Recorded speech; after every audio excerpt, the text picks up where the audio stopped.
ووجوه يومئذ باسرة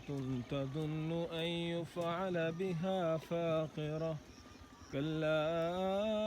إذا بلغت التراقي وقيل من راق وظن أنه الفراق والتفت الساق بالساق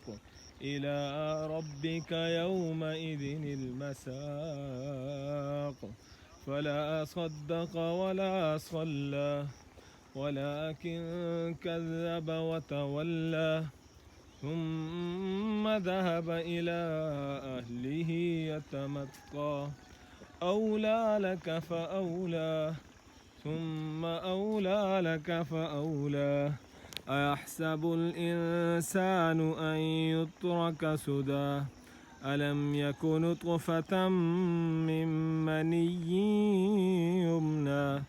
ثم كان علقة فخلق فسوى